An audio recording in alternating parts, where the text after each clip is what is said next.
Hello, good morning dear students and parents. Myself Kamla Chaudhary, science teacher from Sikar. Today we will start the chapter 2 of class 9th. And today's topic will be how can we obtain different gases from air and how we obtain pure copper sulfate from an impure sample. हम आज जो discuss करेंगे उससे पहले हम जो previous classes है उसमें भी कुछ मेथड्स को हम डिस्कस कर चुके हैं। आई होप आपको सब समझ आया होगा। कुछ मेथड है जैसे कि एयर की बात करेंगे हम यहाँ पर, और कॉपर सल्फेट है वो इम्प्योर मिक्सचर है, उसमें से हम कैसे सेपरेट करेंगे वो सारा आज हम यहाँ पढ़ेंगे। फॉर एग्जाम्पल हम बात करें, हम बाहर जो एयर है घूमते हैं देखते हैं तो वो बहुत सारा मिक्सचर है, बहुत सारी गैसेस का एक मिक्सचर है, उससे एयर बनी है। हाँ, वो अलग अलग क्वांटिटी में प्रेजेंट है। फॉर एग्जांपल नाइट्रोजन 78 है, ऑक्सीजन 21 है, अदर गैसेज हैं वो बाकी है। तो हम बात करें यहाँ पर गैसेज की, तो गैसेज को हम सेपरेट कैसे कर सकते हैं, इनका भी कोई मेथड होगा? बिल्कुल मेथड होगा। जैसे हम हॉस्पिटल्स में देखते हैं ऑक्सीजन सिलेंडर होता है, तो कई बार क्वेश्चन होता होगा दिमाग में कि ये ऑक्सीजन अलग कहाँ से आया या कहीं से अलग से बना के इसमें डाला है। ये दिमाग में तो होता है कि इनको सेपरेट कैसे करते हैं ये लोग। या हम और कई बार देखते हैं कार्बन डाइऑक्साइड है, उसके भी देखते हैं कि हाँ इसमें तो ये बहुत ज़्यादा अमाउंट में ये था, इसमें ये बन गया, तो पता कैसे करते हैं। तो ये सारी चीज़ें हम देखेंगे आज के इस क्लास के अंदर कि जो गैसेज है उनको हम सेपरेट कैसे कर सकते हैं। एनवायरनमेंट में बहुत तरह की गैसेज हैं, उनको सेपरेट करने का एक मेथड होता है। तो let's know about the method separation of air from gases. हम बात करें एयर से हम गैसेज को सेपरेट कैसे कर सकते हैं।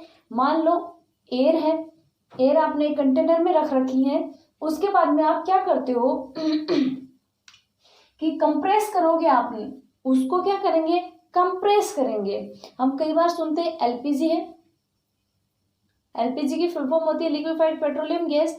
तो वो एलपीजी क्या गैस है, हम तो लिक्विड में लेते हैं, तो वो गैस है, वो गैस है, वो गैस को कंप्रेस करके उसमें किस में कन्वर्ट कर दिया है, लिक्विड में कन्वर्ट कर दिया है। एज इट इज जो गैसेस है एनवायरनमेंट में बहुत सारी है, तो उनको हम सेपरेट कैसे करते हैं।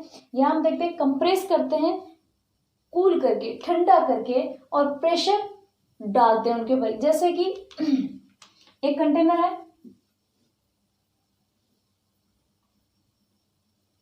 उसमें आपने क्या किया, गैस को एंटर करवाया, यहां पर आप उसको क्या कर रहे हो, कंप्रेस करवा रहे हो। बिल्कुल आप कंप्रेस करवाओगे, और यहाँ क्या करोगे, ठंडा भी रखोगे वहां पर, यानी कि टेम्परेचर है वो तो बहुत कम रखोगे और प्रेशर बहुत ज्यादा रखोगे, तो ये कंप्रेस होके और फिर किस में कन्वर्ट हो जाएगी, ये हॉट एयर में कन्वर्ट हो जाएगी। किस में कन्वर्ट हो जाएगी, हॉट एयर में कन्वर्ट हो जाएगी। जैसे ये हॉट एयर में कन्वर्ट होती है वैसे ही हम क्या करते हैं कि यहाँ पर दूसरे कंटेनर में ले जाएंगे, और वहां पर हम क्या करेंगे, यहां पर एक कंटेनर होता है किसका, वाटर का, वाटर का कंटेनर होता है, जिसमें क्या होता है, कोल्ड वाटर होता है। कोल्ड वाटर को हम फ्लो करवाते हैं। कोल्ड वाटर को जैसे हम फ्लो करवाएंगे, हॉट गैसेज हैं वो क्या हो जाएंगी, कोल्ड वाटर के कांटेक्ट में आके क्या हो जाएंगी, कूल डाउन हो जाएंगी। इधर से हम क्या करवा रहे हैं, कोल्ड वाटर को एंटर करवा रहे हैं, और इधर से हॉट वाटर आउट हो रहा है। तो यहाँ जो गैसेज आएंगी वो क्या हो जाएंगी, लिक्विफाइड हो जाएंगी, यानी कि लिक्विड में कन्वर्ट हो जाएंगी। जो गैसेज है वो किस में कन्वर्ट हो गई, यहाँ पे लिक्विड में कन्वर्ट हो गई। अब लिक्विड में कन्वर्ट होने के बाद में क्या होगा, allow to warm up slowly in fractional distillation column. हम इसको क्या करेंगे, फ्रैक्शनल डिस्टिलेशन कॉलम के अंदर ले जाएंगे। अब वहां ले जाते हैं तो यहाँ पर क्या होता है, ये मान लो ये कॉलम है, इसके अंदर हम ले जाते हैं। अलग अलग गैसेज होती हैं, वो अलग अलग टेम्परेचर पे क्या होती हैं, आउट होती हैं, अलग अलग प्रेशर पे होती हैं। ठीक है, यहां से आपने एयर को एंटर करवाया, फिर आपने इसको कंप्रेस करा, टेम्परेचर लो रखा, प्रेशर हाई रखा, फिर आपने जो हॉट एयर बनी थी उसको आपने कहाँ रखा, एक कंटेनर में रखा था, जो वहां पर हम कोल्ड वाटर को एंटर करवा रहे थे, और जो हॉट एयर थी उसको हम कूल डाउन करवा के और लिक्विड एयर में कन्वर्ट किया। लिक्विड एयर को हमने किस में, एक कॉलम में डाला, जब फ्रैक्शनल डिस्टिलेशन है जैसे कि पेट्रोलियम वगैरह है उनका होता है, तो वहां पर हम देखते हैं फ्रैक्शनल डिस्टिलेशन में जैसे ही हम डालते हैं तो अलग अलग टेम्परेचर पे और अलग अलग वॉल्यूम पे अलग अलग बॉइलिंग पॉइंट होता है, सबका अलग अलग टेम्परेचर होता है, अलग अलग प्रेशर की हम बात करें तो वहां पर वो प्रेजेंट होते हैं, तो वैसे ही क्या हो जाएंगी, सेपरेट हो जाएंगी। जैसे ही अलग अलग कॉलम बने हुए हैं वहां पर अलग अलग कंटेनर लगे हुए होंगे आगे। मान लो यहाँ पर कोई गैस बन रही है तो यहाँ पर एक कंटेनर लगा, उसमें ये कलेक्ट हो जाएगी। यहाँ कोई कंटेनर है उसमें ये कोई गैस है वो कलेक्ट हो जाएगी। यहाँ नीचे कोई दूसरा है तो उसमें कलेक्ट हो जाएगी, और सबसे नीचे वहां पर गैस से कलेक्ट हो जाएगी। यानी अलग अलग कॉलम में अलग अलग वो क्या हो जाएंगी, सेपरेट हो जाएंगी। यानी कि हमने गैस है उनको अलग अलग सेपरेट कर लिया फ्रैक्शनल डिस्टिलेशन कॉलम में डालने के बाद में।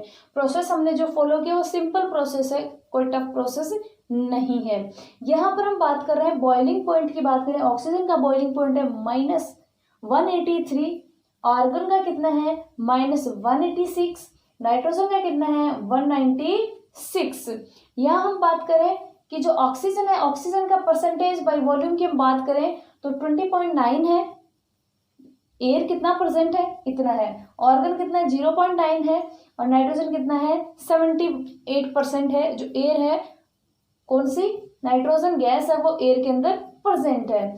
यानी कि इनका बॉइलिंग पॉइंट दिया हुआ उसके बेस पे ये फ्रैक्शनल डिस्टिलेशन में क्या हो जाएंगी, सेपरेट हो जाएंगे। ऐसे जो एनवायरमेंट में जो एयर है उनको हम सेपरेट कर सकते हैं। ये मेथड से ही बहुत सारी जो गैसेज है उनको सेपरेट करके और अलग अलग पर्पज में यूज करते हैं अपन। यानी आगे हम देखते हैं कि जो कॉपर सल्फेट है उसको हम कैसे सेपरेट करेंगे।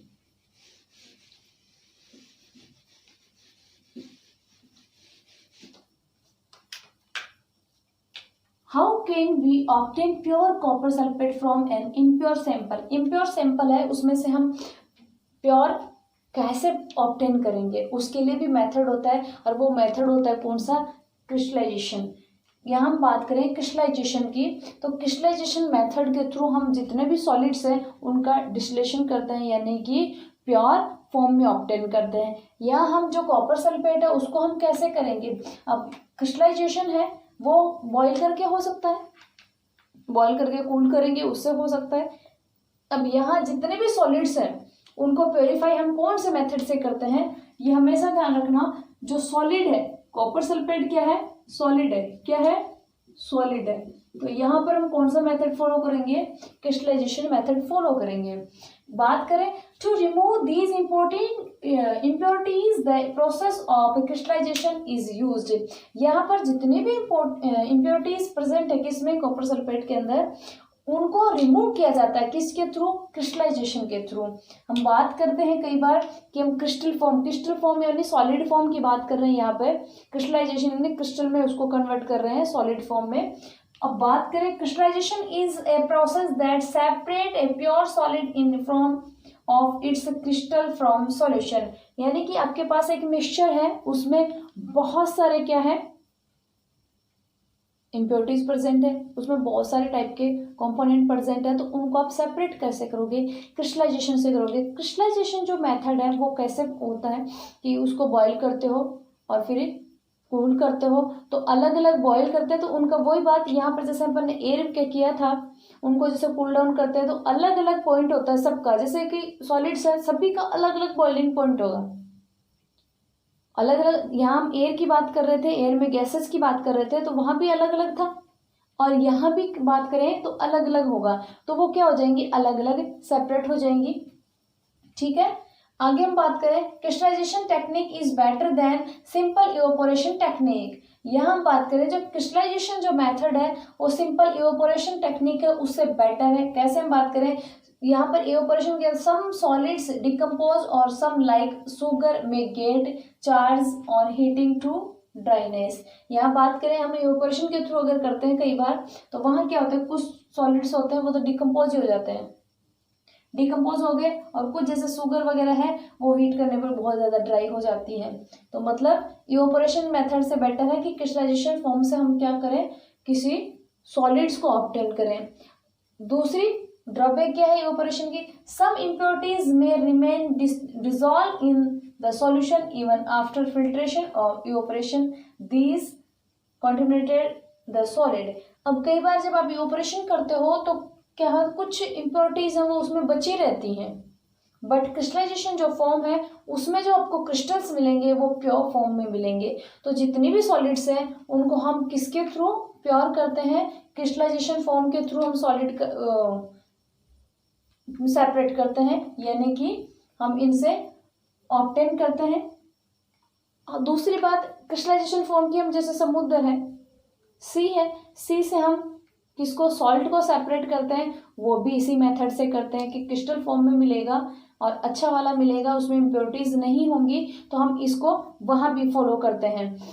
कैसे फॉलो करते हैं, जो सी वाटर होगा उसको एक कंटेनर में रखेंगे, कंटेनर से फिर दूसरे कंटेनर में हम करेंगे, तो वहां पर वो क्या होंगे, प्योर सब्सटेंसेज हैं वो अलग होंगे और इम्प्योर अलग होंगे। फिर दूसरे कंटेनर में हम देखते हैं तो वहां पर क्या होता है, सैंड लगी हुई होती है, ग्रेवल्स लगे हुए होते हैं, उसके बाद में हैवी ग्रेवल्स होते हैं, उसके थ्रू एक कंटेनर में कलेक्ट कर लेते हैं, और कंटेनर में कलेक्ट करने के बाद में जो सॉल्ट है वो तो अलग हो जाएगा और जो प्योर वाटर है वो अलग हो जाएगा। सॉल्ट को हम यूज कर लेंगे, अदर क्रिस्टल को सेपरेट कर देंगे, और जो वाटर है वो कहाँ सप्लाई कर देंगे, घरों में सप्लाई कर देंगे। तो आज हमने जाना कि हम ऑब्टेन करते हैं गैसेज एयर से, और कॉपर सल्फेट है उसको हम कैसे प्योर कर सकते हैं अदर सब्सटेंसेस में अगर मिक्स है तो। और कुछ एग्जांपल जैसे कि सी वाटर है उससे हम सॉल्ट कैसे बनाते हैं, या सी वाटर है उसको